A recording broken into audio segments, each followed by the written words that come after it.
Hey guys, welcome to the Field of 68 YouTube channel. If you like what you see here, hit that subscribe button and you'll get more college basketball content just like this.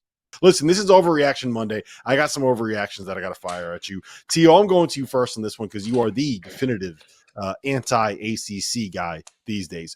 North Carolina should be and will be the fourth number one seed on Selection Sunday when that bracket gets unveiled.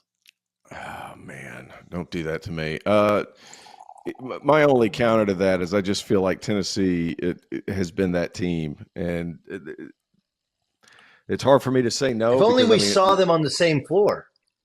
If only we saw North Carolina on the same floor with Tennessee. I know. There's just been a lot going on since then. Good call. No, you know what? North Carolina, they went out. I think they do get it. You guys have Tennessee on that as that fourth number one right now, correct? Mm-hmm. Yeah, I don't see how North Carolina doesn't get that one seed if they win the ACC tournament. I feel like you have to put them there. Doug? I agree. I think they're the fourth one seed. You know, listen, do I think Tennessee has a chance to go to a Final Four? I do. We talked about this on the Saturday night show. Like, they won at South Carolina, they won at Kentucky, they won at Alabama. Alabama's a hard place to win. Play a top schedule, got a big time score.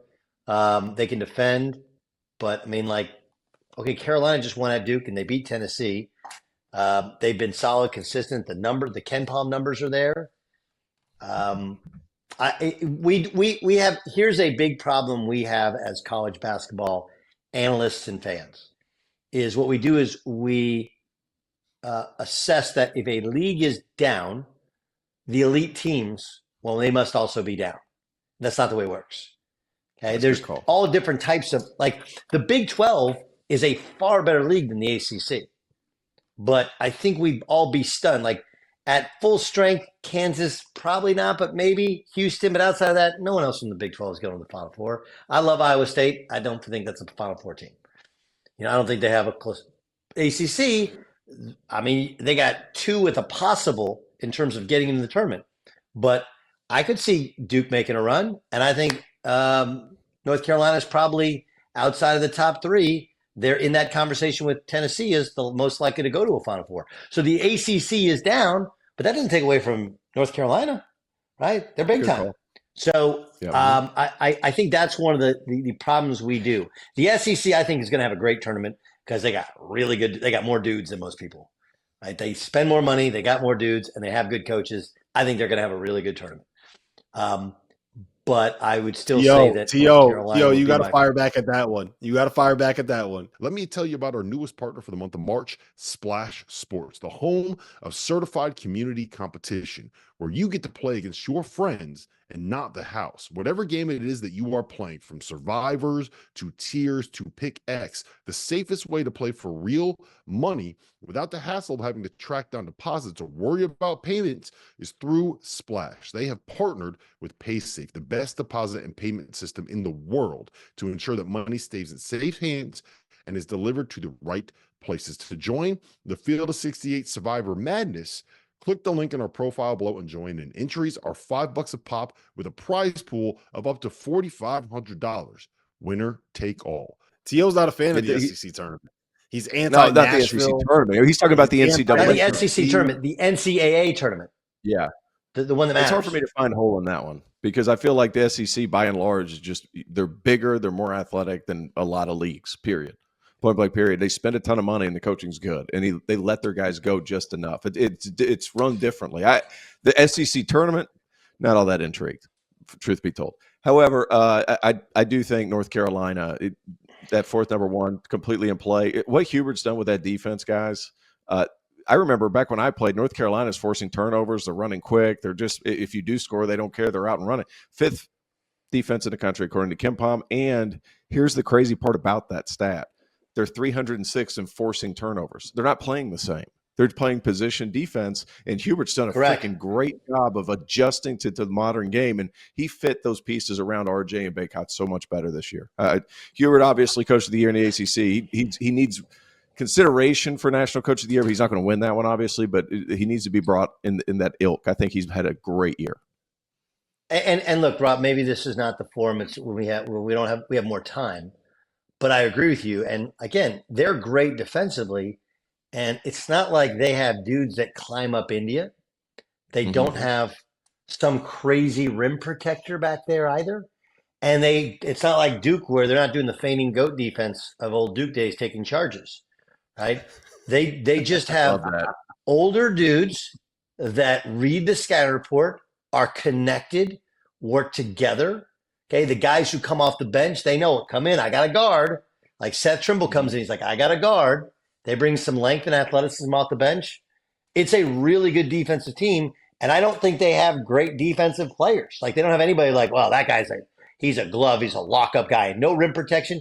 Like Cadeau's good. He's a good little tough, hard-nosed, kind of old school. He's like Ed Cota, Ty Lawson, pass first point guard, of older days. And he guards, but it's not like he's 94 feet. He's up in you, and he's harassed you. What was the kid? Why am I forgetting the name? At Virginia, seemed like he was there forever. He won national championship. Kihei Clark. Right? It's not like he's Kihei Clark.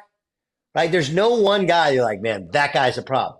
They just part of having older players that have been well coached is they know whatever my rules are defensively. If I just play to those rules, yeah, right.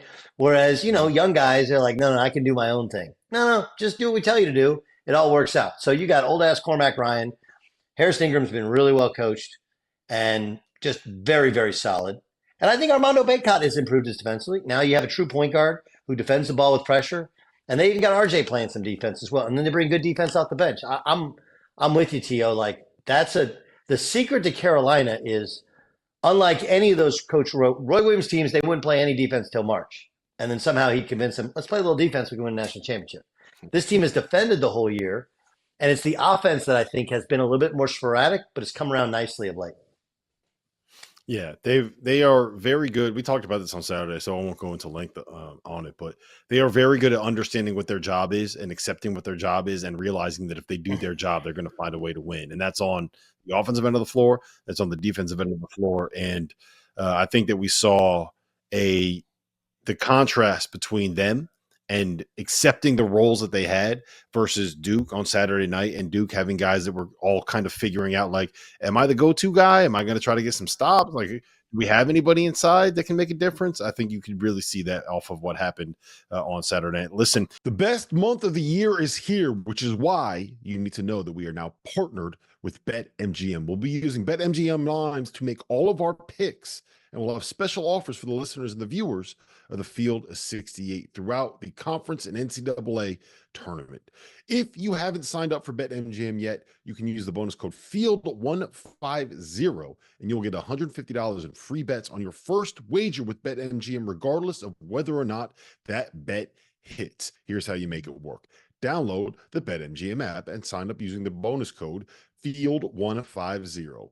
Deposit at least $5 and place your first wager on any game, and you get $150 in free bets regardless of the outcome. Just make sure you use that bonus code FIELD150 when you sign up. And most importantly, we have some fun stuff coming up for the conference tournaments and for the NCAA tournament. Bet insurance tokens, college hoops odds boosts, and what I love the most, a nice little parlay boost, as well as a ridiculous array of prop bets for anything that you could possibly imagine betting on in March and in early April. BetMGM is the king of the prop bets.